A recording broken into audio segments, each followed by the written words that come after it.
자, 이제 읽은 말씀 의지해서 작은 충성 큰 은혜, 작은 충성 큰 은혜, 이런 말씀으로 하나님 말씀을 증거할 때에 활짝 연 가슴 속에 아침 햇살 같은 주님의 은혜가 더하기를 주의 이름으로 축복합니다. 달력을 보니까 오늘이 12월하고도 22일입니다. 2019년도 엊그저께 시작했는데 벌써 355일이라는 날들이 훌쩍 지나가 버리고 이제 남은 날이 열흘도 채 남지를 않았습니다. 지난 한 해 뒤돌아보니 역시 다사다난했던 한 해였습니다. 북한 문제가 해결되는가 했더니 오히려 악화일로에 치닫고 있고, 일본과의 여러 가지 경제적인 문제, 위안부 문제로 말미암아 갈등하게 되어지고, 여기에서 경제에 미친 영향력이 너무너무 컸습니다. 조국 사태가 불거져서 연일 방송에 오르내릴 때면은 이 나라가 도대체 어떻게 된 나라인가 이렇게 염려할 때도 있었고요. 경제가 너무너무 힘들어져서 여기저기 사업하는 분들이 힘들다라고 하는 아우성 소리를 끊임없이 들어왔습니다. 그럼에도 불구하고 우리가 오늘 이 자리에서 이 모습 이대로 예배드리고 있는 것은 그야말로 하나님의 은혜가 아닐 수가 없는 것입니다. 개개인에게는 건강을 허락해 주셨고요, 그리고 가정과 직장에 그래도 은혜를 허락해 주셔서 오늘 그래도 이 자리에 우리가 나와서 예배를 드린다고 하는 것입니다. 교회적으로도 보면은 여러 가지 어려움도 있었고 염려스러운 것도 있었지만은 그 많은 문제를 우리 하나님께서 아름다우게 극복하게 해주셨고, 그래서 좀 더 아름다워진 예배 공간에서 내일의 소망을 바라보며 예배드리게 해주신 것 생각해 볼 때 얼마나 감사한지. 근데 우리가 좀 더 한 단계 들어가서 생각을 해본다면은 주변에 하나님의 말씀에 순종하여 헌신했던 일꾼들이 있었기 때문에 오늘 우리가 있고 오늘 우리가 이 교회에서 예배드릴 수 있었다고 하는 것입니다. 여러분, 변함없이 차량 운전해 주었던 헌신자들이 있었기 때문에 우리 노 권사님들이 불편함 없이 와서 이 자리에서 예배드릴 수가 있는 것입니다. 토요일 날이면 변함없이 와서 청소를 해주고, 그리고 여기저기 예배당이 조금은 좀 불편해졌을까 살피면서 아름답게 가꾸어준 헌신자들이 있었기 때문에 오늘 우리는 이 아름다운 공간에서 예배를 드리고 있는 것입니다. 내일도 바꾸고 몸이 좀 불편하지만 여전히 식사의 자리에서 찬물의 손담과 헌신하고 봉사해 주셨던 봉사팀들이 있었기 때문에 우리가 예배 마치면 가서 식사하면서 교제를 나눌 수가 있었고요. 참으로 바쁘고 힘들고 어렵지만은 그래도 어린 심령들을 맡아서 마치 내 자식인 양, 내가 회개할 양 저들을 붙들고 기도하며 양육했던 교사들의 헌신이 있었기 때문에 우리 아이들을 교육부서에 맡기고 우리는 예배드리고 있다고 하는 것입니다. 그런데 오늘 본문을 쭉 묵상하다 보니까 빌라델피아 교회도 마찬가지였습니다. 주님이 주신 말씀을 여러 가지 어려움 속에서도 지키고 헌신했던 헌신자들이 있었기 때문에 다른 여러 교회와는 달리 이 빌라델피아 교회를 향해서는 하나님의 책망이 없으며 오히려 은혜가 쏟아지고 하늘문이 활짝 열리는 교회로 하나님 앞에 칭찬받는 교회가 되어 있더라는 것입니다. 우리 8절 하반을 볼까요? 중반을 보면은 우리 주님이 친히 이렇게 말씀하십니다. 내가 너의 행위를 안다. 너의 행위를 아는데 네가 작은 능력을 가지고서도 내 말을 지키며 내 이름을 배반하지 아니하였구나, 이렇게 말씀하십니다. 우리 주님의 말씀의 핵심은 내 말을 지켰다는 것입니다. 여러분, 보통은요 이 자리에서도 많은 성도들이 같이 예배를 드리지만 말씀을 듣는 듯 하면서도 안 듣는 경우가 의외로 많이 있습니다. 아니, 말씀을 들었다 할지라도 그 말씀을 듣고 지키는 사람, 그 말씀을 삶에 두고서 헌신의 자리에서 사명의 자리에서 그 말씀을 눈물과 땀방울로 지켜가는 사람은 의외로 많지 않다는 것입니다. 근데 빌라델피아 교회 성도들을 보니까 우리 주님이 친히 인정을 하셨어요. 어떻게 인정을 했습니까? 너희들은 내 말을 들었을 뿐만 아니라 들은 말씀을 삶의 자리로 가지고 와서 그 말씀을 붙들고 순종하며 헌신하면서 그 사명의 자리를 파수해 냈구나 하고 우리 주님이 알고 인정하셨다는 것입니다. 그러면 여기에 등장하는 순종하고 헌신한 사람들의 면면이 위대하고 크고 특출난 사람들이냐? 주님이 보실 때 그렇지 않았다는 겁니다. 내가 너희들을 보니까 너희들은 작은 능력을 가진 사람들이었다, 이렇게 말합니다. 이들 보니까 많이 배운 사람도 아닙니다. 그렇다고 경제적으로 물질적으로 풍성했느냐? 그러지 않았습니다. 이들 중에 높은 지위에 있어서 세상적으로 유지라 일컬음을 받는 사람들이 있었느냐? 그렇지 않았습니다. 빌라델피아 성도들 보니 몇 명이 전부 다 작은 사람들이었습니다. 그러나 중요한 것은 그 작은 능력을 가지고서도 낙심하거나 뒤로 물러가거나 내가 이것 가지고 무엇을 하느냐고 핑계하지 않았다는 것입니다. 오직 주신 그 은사와 형편을 따라 주님이 주시는 그 말씀을 붙들고 사명의 자리에서 무던히도 그 말씀을 지켰다는 것입니다. 예배의 자리 파수했습니다. 기도의 자리를 파수하여 시간 가는 줄 모르고 밤새워 기도하는 헌신자들이 있었고요, 시간 되면은 전도의 자리에 나가서 참으로 주의 복음을 전하는 전도의 일꾼들이 있었고, 변함없이 우리 교회에서도 헌신했던 사람들이 있었던 것처럼 이 빌라델피아 교회에도 봉사의 자리에서 봉사하는 수고하는 일꾼들이 있었다는 것입니다. 여러분, 이들이라고 해서 왜 어려움이 없었겠습니까? 여러분, 만고 이래로 주님의 말씀을 지켜 행하는 데는 반드시 이에 따르는 어려움과 환난이 있는 것입니다.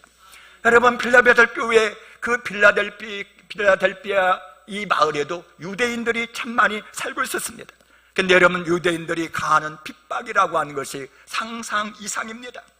이들의 핍박을 이들은 견디었고 세상의 유혹과 환난들을 다 견디었습니다. 견디면서 주의 이름을 배반하지 아니하였다, 우리 주님이 인정하는 것입니다. 10절을 보니까 인내의 말씀을 지켰다, 이 말은 다시 해석하면은 인내로 사명을 감당했다고 하는 것입니다. 근데 여러분, 우리 주님은 어떤 주님이십니까? 8절에 보니까 내가 네 행위를 안다. 여러분, 택한 백성들의 수고의 현장, 봉사의 현장을 우리 주님은 면밀히 살피셔서 행한 모든 것을 아시는 줄로 믿으시기를 바랍니다. 그래서 제가 누누이 강조했지만 우리의 헌신은 하나님 앞에서 산제사다, 우리 주님 앞에서 드려지는 산제사로 우리가 봉사해야 된다 말씀을 드렸습니다. 우리 주님은 아시는 분이라 이 말이죠. 여러분, 헌신의 자리에 흘렸던 내 눈물 우리 주님이 아십니다. 내가 흘렸던 그 수고의 땀방울 우리 주님 계수하고 계십니다. 난 몰래 내 돈이 많이 들어가고 혹시나 내가 이렇게 투자해가지고 이렇게 돈 써가지고 남는 것이 뭘까, 이렇게 주변에서 얘기를 하지만 그 모든 것을 두려워하고 내 돈으로 헌신했던 모든 것들도 우리 주님은 아신다는 것입니다. 그런데 우리 주님은 행한 대로 갚아주시는 공의의 하나님이라는 것입니다. 행한 대로 반드시 보상해 주시는 정의의 하나님이시라는 거예요. 그래서 오늘 본문도 보면은 작은 능력을 가지고서도 인내로 말씀을 지킨 일꾼들에게 하나님이 주신 은혜가 크더라 이 말이에요. 그래서 오늘은 본문을 의지하여서 충성했던 일꾼들에게 부어주셨던 하나님의 은혜가 무엇인지를 먼저 한번 살펴보기를 원합니다. 자, 말씀에 순종한 일꾼들에게 주시는 은혜가 뭐냐? 첫 번째로 열린 문을 두겠다, 우리 주님 약속하십니다. 여러분, 문이라고 하는 것은 들어가고 나가는 그야말로 출입문 아닙니까? 근데 여러분, 내 인생길에 모든 문들이 닫혔다라고 한번 가정을 해보시기를 바랍니다. 대학 들어가기를 원하는데 대학 문이 막혔어요. 취업 문이 막히고 사업의 문이 막히고 결혼에 많이 막혀가지고 내가 언제나 결혼합니까? 아니, 결혼을 했는데 이제는 태의 문이 막혀가지고 아이가 생기지를 않아요. 출세의 문이 다 막혔다고 생각해 보십시다. 여러분, 막혔다고 하는 것은 이 자체로 환난이고 고난이고 저주일 수가 있는 것입니다. 근데 여러분, 이 문을 누가 열고 닫느냐 이 말이에요. 여러분, 7절을 같이 한번 읽어볼까요? 7절 말씀 시작. 빌라델피아 교회의 사자에게 편지하라. 거룩하고 진실하사 다윗의 열쇠를 가지시니 곧 열면 닫을 사람이 없고 닫으면 열 사람이 없는 그가 이르시되. 여러분, 열면 닫을 사람이 없고 닫으면 열 사람이 없는 분, 이분이 누구이십니까? 예수님이세요. 만왕의 왕이 되시고 만주의 주가 되시는 우리의 생사복을 주장하시는 우리 주님이 모든 문을 열고 닫는 그런 능력이 있는 것입니다. 여러분, 한나 보세요. 태의 문을 닫아버리니까 그렇게 아이를 낳으려고 노력을 해도 태의 문이 열리지를 않는 거예요. 그러나 우리 주님이 문 열어주시니까 한순간에 사무엘이라고 하는 걸출한 아이를 낳아 대선지자로 양육합니다. 여러분, 이스라엘 백성들 보세요. 출애굽의 문을 여니까 바로가 자신의 권력과 자신의 그 권위를 가지고 그처럼 내보내지 않으려고 해도 하나님이 여니까 결국은 출애굽은 이루어지고 만 것입니다. 그런데 보니까 하나님께서 빌라델피아 교회에는 열린 문을 두셨다고 하는 것입니다. 여러분, 7절 하반을 볼까요? 여기 보니까 다윗의 열쇠를 가지시니 곧 열면 닫을 사람이 없고 닫으면 열 사람이 없는 그이가 이르시되, 자 볼지어다 내가 네 앞에 열린 문을 두었다. 이들을 향해서는 활짝 열린 문을 두었다고 하는 것입니다. 여러분, 천국의 주관자이신 주님이 이들을 향해서는 열린 문, 천국문을 활짝 열어 놓으셨다고 하는 것입니다. 여러분, 천국문이 활짝 열렸으니 이 빌라델피아 교회는 얼마나 좋겠습니까? 모름지기 빌라델피아 교회들이 모여서 예배드리는 예배를 우리 하나님께서는 다 받으신 줄로 믿습니다. 저들의 기도를 하나님이 받으시고, 저들이 드리는 찬양을 아름답게 주님이 흠양하여 받으시고, 저들이 드리는 예물을 하나하나 우리 주님께서는 헤아려 받으셨음이 분명합니다. 뿐만 아니라 하나님의 은혜가 쏟아지는 거예요. 여러분, 어느 교회 가면요, 자리에 앉기만 해도 하나님의 은혜가 막 몰려오는 교회가 있어요. 어느 교회 가면은요, 진짜 마음이 뻥 뚫리면서 주님의 은총과 권능이 팍팍 오는 그런 교회가 있다 이 말이에요. 바로 빌라델피아 교회, 이 교회는 하나님께서 열린 하늘의 문을 두어서 만 가지 은혜를 쏟아부어 주고 있다 이 말이에요. 여러분, 무엇보다도 천국 문이 활짝 열려서 온 성도들이 넉넉하게 천국에 갈 수 있다고 하는 이것을 생각할 때에 얼마나 이 은혜가 큰 줄 모릅니다.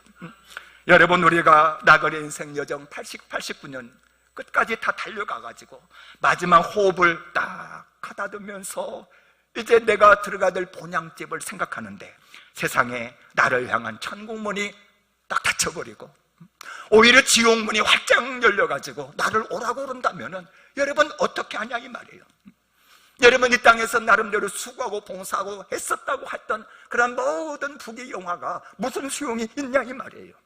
따라서 여러분, 오늘 하루를 열심히 달려가는 것도 중요하지만 내가 이 길 끝까지 달려가서 끝날에 천국문이 열려 있을까 아니면 지옥문이 열려 있을까, 여러분 생각해 보는 것이 우선이고 더 중요한 줄로 깨달으시기를 바랍니다. 빌라델피아 교회는요, 열린 천국문을 두셨다는 겁니다. 그날 하루하루의 산제사가 주님 앞에 올라가고 그 길 다 달려간 이후에 천국에서 주님을 배울 수 있는 열린 천국문이 이 빌라델피아 교회에 있으니 얼마나 감사합니까? 여러분, 저들의 삶의 형편이 어떤지는 몰라도 분명한 것은 다 천국에서 주님을 배울 수가 있을 터인데 그 이유가 무엇이냐 이 말이에요. 이들에게 이렇게 천국문이 열린 이유가 어디 있느냐 이 말이에요. 8절에 보니까 적은 능력을 가졌다 하여서 뒤로 물러나거나 낙심하지 아니하고 삶의 자리에서 말씀을 지켰기 때문에 내가 너희에게 열린 문을 두었다. 여러분, 말씀하시는 줄로 깨닫시기를 바랍니다. 이제 원하기는 비록 내가 가진 능력이 작은 능력이요, 내 형편이 비록 좋지 않은 환경이라 할지라도 주님이 주신 그 은혜와 사랑을 따라 끝까지 말씀 지켜나감으로 말미암아 여러분들을 향해서도 하늘문이 활짝 열리는 은혜가 있기를 주 이름으로 축복합니다. 자, 말씀에 순종한 일꾼에게 주시는 은혜가 무엇인가? 두 번째로 주님의 사랑을 알게 하신다는 겁니다. 무엇을 알게 한다고요? 주님이 나를 얼마나 사랑하는지. 여러분, 우리 인생이 언제 환희에 차고 언제 감격하냐면은 주님이 나를 사랑하는구나, 여전히 나를 향한 은총의 날개 아래 나를 보호하고 계시구나, 이걸 깨달을 때에 우리 인생은 가장 환희에 차고 기쁨이 있는 것입니다. 제가 대학생 때 대학부 회장으로서 대학부를 섬긴 적이 있었어요. 그때 대학부에 담당 교육자가 없었습니다. 그래서 회장인 제가 말씀도 전하고 리더들 3명을 갖다가 선발해서 리더들을 양육하여 그렇게 소그룹 활동도 하고 크고 작은 행사를 진행해 나가면서 대학부가 아주 활기차게 성장하고 있었던 그때였습니다. 근데 어느 날 한 집사님이 찾아와 내가 좀 부족하지만 우리 회장님께 식사 대접을 한번 하고 싶은데 괜찮겠냐고. 저는 난생 처음 있는 일이었습니다. 이 대학부 회장님을 대접한다는 말에 깜짝 놀라서 황송한 마음으로 따져 나섰더니 그분이 청한 음식점이 보통 음식점이 아니에요. 아주 근사한 음식점으로 저를 갖다가 데리고 가는 겁니다. 그러면서 하는 얘기가, 아이고, 내가 회장님의 기도소를 들어보니 얼마나 기도가 은혜가 되어지는지. 저는 한때 설교보다도 기도가 은혜가 된다는 말을 좀 많이 들었던 사람 중에 하나입니다. 그리고 요즘에 우리 청년부 활동을 하는 걸 보니까 너무너무 은혜가 된다고. 지난번에 수련회 갔다 와가지고 발표하는 걸 보니까 얼마나 은혜가 되었는지 내가 감동을 받았다고. 그러면서 명품 청바지를 갖다가 포장을 해가지고 저에게 선물해 주는데, 제가 대학교 4년 동안 그 청바지를 입었다는 거 아닙니까? 저는 여러분, 그때 그 집사님을 보내주셔가지고 저를 격려해 주시고 용기 주시는 하나님의 사랑을 확인하고 얼마나 감동을 받고 얼마나 더 힘을 내어서 사명을 감당했는 줄 모릅니다. 근데 여러분, 지금 필라델피아 교회 성도들을 보세요. 작은 능력을 가지고서도 주님의 이름을 배반하지 아니하고 말씀에 헌신하고 충성하던 어느 날, 세상에 생각지도 않았던 그 강팍하고 핍박자였던 유대인들이 찾아온 것입니다. 여러분, 당시 유대인들은요, 사실은 사단의 앞잡이였습니다. 아브라함의 혈통이네, 하나님의 말씀을 받은 민족이네, 그러면서 잘못된 선민의식, 택한 바 받은 하나님의 백성이라고 하는 생각이 있었습니다. 그러나 이들은 전혀 말씀을 지키지를 않았습니다. 예수를 모르고 오히려 배척하고 십자가에 못 박은 사람들이 유대인들이었습니다. 그러면서 예수 믿는 사람들을 무더리도 핍박하는데 앞장섰던 사람들이 유대인들이었습니다. 그런데 이런 유대인들이 어느 날 필라델피아 교회 성도들을 찾아온 거예요. 그러면서 놀라운 말을 하는 겁니다. 그동안 여러분들을 많이 핍박했었는데 용서해 달라고. 이제 우리도 예수를 믿겠다고. 여러분, 한 사람이 와서 예수를 믿겠다고 할 때에 얼마나 전도자는 힘을 내고 얼마나 은혜를 입으면서 얼마나 격려를 받는 줄 모릅니다.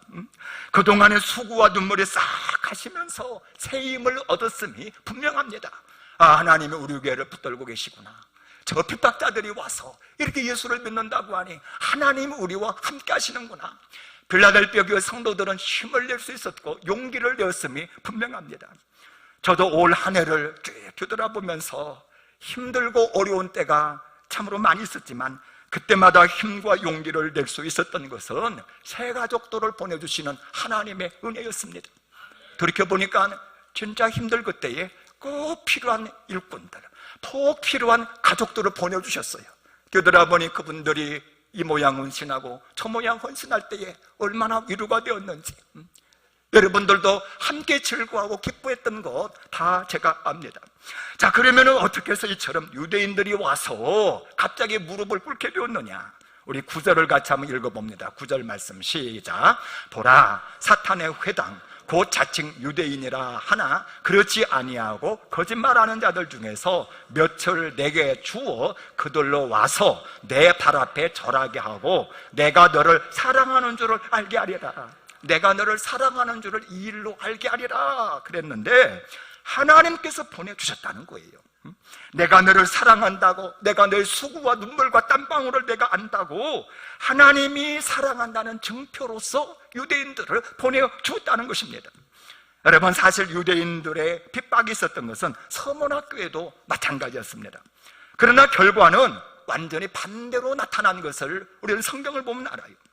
서문학교에는요, 계시록 2장 10절에 보니까 너희 가운데 몇 사람을 오게 던져 시험을 받게 하겠다.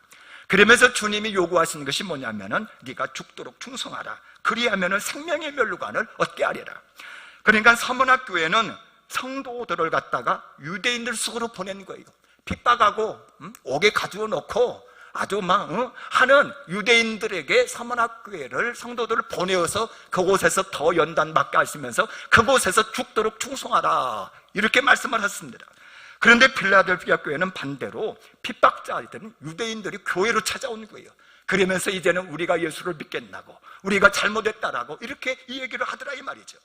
그러면 왜 이렇게 반대의 결과가 나왔느냐? 여러분, 이거 유념해서 볼 필요가 있는 거예요.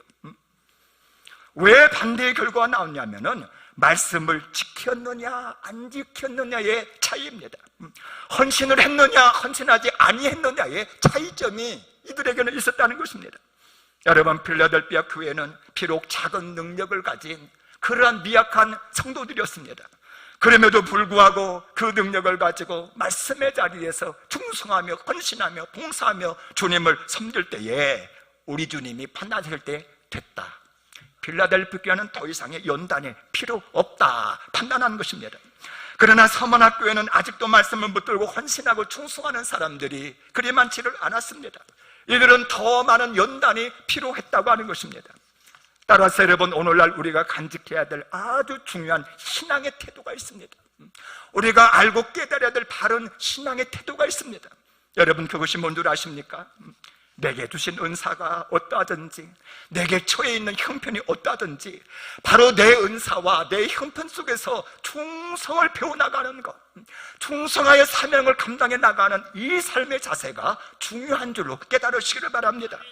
여러분, 내가 5달란트 받았다 교만할 필요도 없는 거예요. 반면에 내가 1달란트 받았다 낙심할 필요도 없는 거예요. 내가 맡은 이 직분이 요직이라 교만할 필요도 없고 한직이라 낙심할 필요도 없는 것입니다. 우리는 전부 다 작은 자입니다. 우리는 전부 다 작은 능력을 가진 소유자입니다. 이런 여러분, 낮은 자의 의식, 작은 자의 의식을 가지고 겸손한 마음으로 하나님을 의지하여 말씀 붙들고 충성해 나가면은 하나님의 사랑을 받는 줄로 믿으시기를 바랍니다. 내가 너를 사랑한다고, 내가 너의 수고를 안다고 우리 하나님께서 위로해 주시고 하늘문을 여시며 복을 허락하신다는 것입니다. 기도원 보세요. 300명의 군대를 가졌습니다. 미약합니다. 작은 능력입니다. 그러나 말씀에 순종하여서 사명의 자리로 나갔을 때에 미디안의 그 많은 군사들을 이길 수가 있었습니다. 다윗 보세요. 어린 소년이요 양치기 목자였습니다. 그러나 그의 마음속에는 말씀이 있었고 하나님을 경외함이 있었습니다. 말씀 붙들고 경외하여 돌팔매를 돌렸을 때에 하나님께서 그를 사랑하는 증표를 보여주었습니다. 골리앗을 능히 이길 수가 있었다는 것입니다.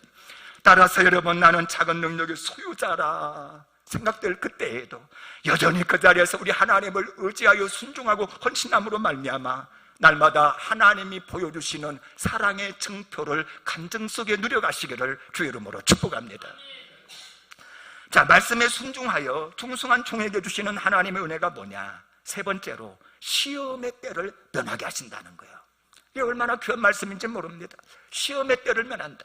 여러분, 사람이 살다 보면은 여러 가지 시험이 있지 않습니까? 때로는 건강이 짐될 때도 있고, 때로는 가정이 이 모양 저 모양 눈물의 골짜기를 지날 때도 있고요, 사업장이 안 들어 힘들어가지고 누를 때도 있습니다. 그러나 여러분, 시험의 이유를 보면은 크게 두 가지로 나눌 수가 있어요. 하나는 죄입니다. 내가 죄를 지을 때에 하나님이 죄의 자리에서 떠나라고, 거룩한 삶을 살아가라고 시험을 허락하여 주셔서 죄를 갖다가 씻어버리도록 합니다. 다른 하나는 연단입니다. 나는 죄가 없습니다. 하나님 앞에 서 있습니다. 그러나 하나님이 섭리 가운데 시험을 허락하셔서 연단시키셔서 더 큰 일꾼 만들려고, 더 나은 사명을 맡기려고 우리에게 연단 차원에서 시험을 허락할 때가 있습니다. 자, 그런데 여러분, 그 시험의 이유가 죄든 연단이든 시험을 면하고서 우리가 승리하는 방법은 한 가지입니다. 그 한 가지가 뭐냐? 말씀을 붙들고 충성하는 거예요. 여전히 사명의 자리에서 우리 주님을 바라보는 것입니다. 이때의 모든 시험을 면하고 이기는 줄로 깨달으시기를 바랍니다. 그러면 왜 말씀을 붙들고 충성하면 시험을 면할 수가 있느냐? 예, 시험의 목적이 바로 말씀 붙들고 충성하는 일꾼 되려고 하는 것이 시험이거든요. 근데 이미 충성하고 있어요. 이미 헌신하고 있어요. 하나님의 마음에 합한 사람이 되었어요. 그렇다면 우리 주님 판단하시죠. 아, 이 사람에게는 더 이상 시험이 필요 없다, 면하게 하신다는 것입니다. 자, 우리 10절을 같이 한번 읽어볼까요? 10절 말씀 시작. 내가 나의 인내의 말씀을 지켰은즉 내가 또한 너를 지켜 시험의 때를 면하게 하리니 이는 장차 온 세상에 임하여 땅에 구하는 자들을 시험할 때라 그랬습니다. 여러분, 틀림없습니다. 우리 하나님은 행한 대로 갚아주시는 하나님이에요. 여러분, 내가 말씀을 지키면 하나님은 나를 지키는 줄로 믿으시기를 바랍니다. 내가 주의 일에 충성하면 하나님은 내 일에 충성해 주시는 것입니다. 여러분, 필라델피아 교회를 보세요. 인내의 말씀을 지켰다 이 말이죠. 인내로 구역원도를 돌아보고, 인내로 아이들을 맡아서 양육하고, 인내로 전도하고, 인내로 기도도 하고 사명을 감당했다 이 말입니다. 그런데 인내로 하나님의 말씀을 지킬 때에 하나님께서도 이들을 지켜주신다. 그래서 시험의 때를 면하게 하신다. 여러분 깨달으시기를 바랍니다. 근데 여러분 시험의 때를 면하게 하는 방법을 보니까 두 가지더라고요. 하나는요, 시험 자체를 아예 없애버리는 겁니다. 그야말로 태평성대요 평탄대로를 달려가는 이 방법이 있습니다. 여러분 고센 땅에 있을 때 이스라엘 백성들을 보세요. 하나님이 애굽 전역에 환난과 고난으로 징계할 때에 이스라엘 백성들은 구변하여서 아무런 피해를 입지 아니하도록 안전하게 부하시고, 오히려 그때의 산업이 부흥하고 저들은 평안하게 아름답게 지낼 수가 있었다는 것입니다. 여러분 솔로몬 왕 때를 보세요. 전쟁이 한 번도 없었어요. 하나님께서 얼마나 부강한 나라로 높이 들어서시는 줄 모릅니다. 또 하나는 시험은 있으나 넉넉히 통과하게 하십니다. 오히려 시험의 때에 우리 주님을 깊이 만나면서 감정이 넘치게 하고 기쁨 되게 하는 이 방법으로 시험을 면하게 하는 방법이 있습니다. 여러분 왕이 되기 전에 다윗을 보세요. 사실은 많은 환난과 고난이 있었으나 그 모든 것이 오히려 하나님을 만나는 기회예요, 더 성장하는 기회예요, 하나님을 향한 감정이 쌓이는 기회예요, 아름답게 찬양하는 기회가 되더라는 말이죠. 시험을 다 면하는 거나 마찬가지지요. 여러분 다윗이 지었던 모든 시편을 보면은 대부분 환난과 고난 가운데 지었던 시편입니다. 그날을 아름답게 이기게 하시고 면하게 하셔서 승하게 하셨다는 것입니다. 따라서 우리가 시험을 면하고 늘 승리하는 방법은 역시 말씀을 붙들고 충성하는 길임을 깨달으시기를 바랍니다. 우리가 말씀을 붙들고 충성하여 나갈 때에 사안에 따라서는 시험 자체를 없애게도 하시고, 때로는 경륜 속에서 시험을 허락하시지만은 넉넉하게 이기면서 오히려 감정이 쌓이게 하시면서 그 시험이 축복이 되는 방식으로 면하게 하실 줄로 믿으시기를 바랍니다. 자, 그런데 여러분 이 대목에서 생각해야 될 아주 중요한 것 하나 있습니다. 여러분 우리가 주님 앞에 말씀 붙들고 충성하는 것은 언제까지 해야 되는 일입니까? 여러분 1년간 야무지게 충성했으면 됩니까? 아니면 여러분 한 10년 동안 내가 주신 사명을 열심히 감당했으면 11년 차부터는 좀 안 해도 되는 것입니까? 아니 우리 권사님들 젊어서 충성했으니까 나이 들어서는 안 해도 되는 것입니까? 아니 교회가 부흥할 때까지만, 다른 일꾼들이 많아질 때까지만 충성하고 봉사하고 이제 일꾼들이 많아지면 뒤로 물러나서 에헴 하고 왔다 갔다 해도 되는 것입니까? 제가 지하교회에 있을 때에 한 성도가 어느 날 나오지를 않는 거예요. 아니 예배에 빠지는 법이 없었고 나름 충성하는 사람이었는데 보이지를 않아요. 그래서 제가 어떤 일인가 하고 전화를 했더니 허허 웃으면서 하는 얘기가, 목사님 내가 지하교회 갈 때에 딱 150명으로 정하고 왔습니다. 150명이 되면은 더 이상 이제 나는 안 가려고 마음 먹고 나갔는데 지난주에 보니까 150명이 넘어서 이제는 안 갑니다. 와, 제가 그 말을 듣고 충격을 받았습니다. 아직도 그분이 교회를 안 나가고 있다고 하는 이야기를 제가 지금 듣고 있습니다.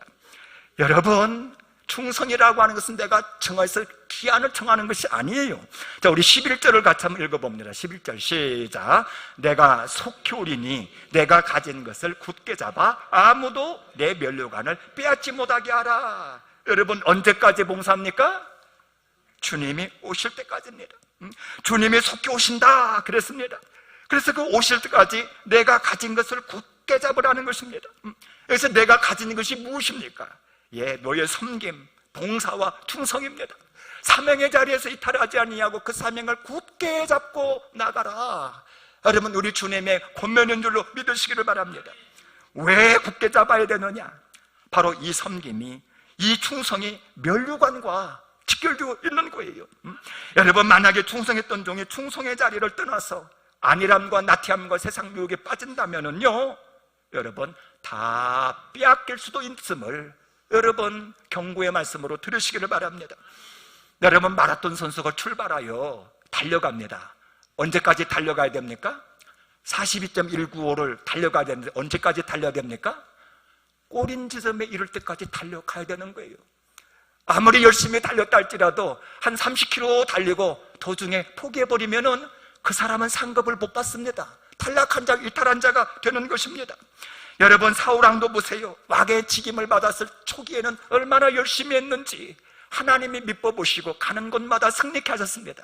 그러나 집권 후반에 그는 그만해졌습니다. 왕의 자리에 탐심을 품습니다. 충성스러운 다윗을 향하여 시기의 눈을 보냅니다. 그러면서 그가 사명을 잘 감당하지 못함으로 말년에 쓸쓸한 죽음을 당했다고 하는 것, 여러분 경책하시길 바랍니다. 반면에 사도 바울 보세요. 젊은 날엔 예수 몰랐어요. 핍박했습니다. 포행자였습니다. 그러나 예수님을 만난 이후에 그는 한 번도 흐트러지지 않았습니다. 저 천국, 의로우신 재판장, 상급 두시는 그 하나님 나라에 딱 폿대를 맞추고 자로 나오나 주체지 아니하고 고든 길을 그대로 달려간 줄로 믿으시기를 바랍니다. 선한 싸움을 싸우고 나의 달려갈 길을 다 달려갔으니 후로는 나를 위하여 예비하신 면류관을 내게 주리라. 그러면서 죽기까지 달려가는 것, 이것이 바로 헌신자들의 태도라고 하는 것입니다. 물론 끝까지 충성대로 달려간다고 하는 것 쉽지가 않습니다. 모르네도 지난 1년 동안 헌신한 일꾼들, 올 한 해는 내년에는 좀 쉬었으면 좋겠다 하는 생각이 물씬 올라온다고 하는 거 제가 압니다. 그래서 오늘 본문을 보면은 지금까지 충성했던 라오디게아 성도들에게 끝까지 달려갈 수 있도록, 최선을 다해 충성할 수 있도록 인생 여정이 이기는 자들로 맞춰줄 수 있도록 놀라운 비전을 보여주고 있는 것을 볼 수 있습니다. 우리 12절을 같이 한번 봅시다. 12절 시작. 이기는 자는 내 하나님 성전에 기둥이 되게 하리니 그가 결코 다시 나가지 아니하리라. 내가 하나님의 이름과 하나님의 성 곧 하늘에서 내 하나님께로부터 내려오는 새 예루살렘의 이름과 나의 새 이름을 그의 위에 기록하리라. 여기서 이기는 자라고 하는 단어가 나옵니다. 동그라미를 쳐야 될 것입니다. 이기는 자, 내가 맡은 것을 굳게 잡은 자, 인내의 말씀을 지킨 자, 작은 능력을 가지고도 끝까지 하나님의 말씀을 지킨 이 이긴 자, 이 이긴 자에게 하나님 주시는 놀라우신 약속이 있습니다. 내가 하나님의 성전의 기둥이 되게 하겠다. 여러분, 기둥이라고 하는 것은 중요함의 상징입니다. 집에서 기둥이 없다고 하는 건 상상할 수가 없어요. 기둥이 그만큼 중요한데 이기는 자는 다름 아닌 하나님의 그 영광스러운 성전에 기둥 되게 하겠다. 여러분, 얼마나 하나님이 귀하게 보시고 얼마나 아껴두시는 단어입니까? 내 하나님의 성전에 기둥이 되게 하겠다. 하나님의 이름을 그 사람 위에 기록하겠다. 여러분, 우리 가운데 하나님의 이름이 새겨졌다고 생각해 보세요. 바로 하나님의 것이라는 겁니다. 너는 내 것이야. 내가 너를 택했어. 내가 너를 지킬 거야. 너는 내 사랑하는 자야 라고 우리 하나님께서 자신의 이름을 새겨주신다는 것입니다. 새 예루살렘의 이름을 그 사람 위에 기록하겠다. 여러분, 새 예루살렘의 이름을 그 사람에게 기록한다, 이것은 새 예루살렘을 그 사람에게 주겠다라는 것입니다. 여러분, 집을 사면은 내 이름을 갖다가 명패로 딱 붙이지 않습니까? 그런데 여러분, 하나님 나라의 그 이름이 나에게 새겨져서 그 새 예루살렘이 나의 집이고 나의 요업이라고 생각해 보세요. 여러분, 이거보다 영광스러움이 어디 있겠느냐 이 말이에요. 주님의 새 이름을 그 사람 위에 기록하겠다. 여러분, 만왕의 왕이요 만주의 주가 되시는 그 이름이 내게 새겨진다고 하는 것, 여러분, 이거보다 더 아름다운 꿈과 가치와 비전이 없는 줄로 믿으시기를 바랍니다. 이기는 자에게는 이와 같은 은혜를 베풀겠다. 그러니 그 하나님 나라를 바라보고 달려가라는 것입니다.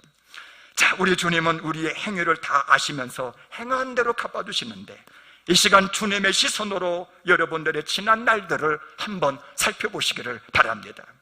나에게도 하나님이 열린 문을 두시고 사랑을 알게 하시고 시험의 때를 면하게 해줄 만한 그런 섬김의 봉사가 내게 있었는지, 지난 한 해 그런 자세로 내가 충성되게 달려왔는지 돌아보시기를 바랍니다.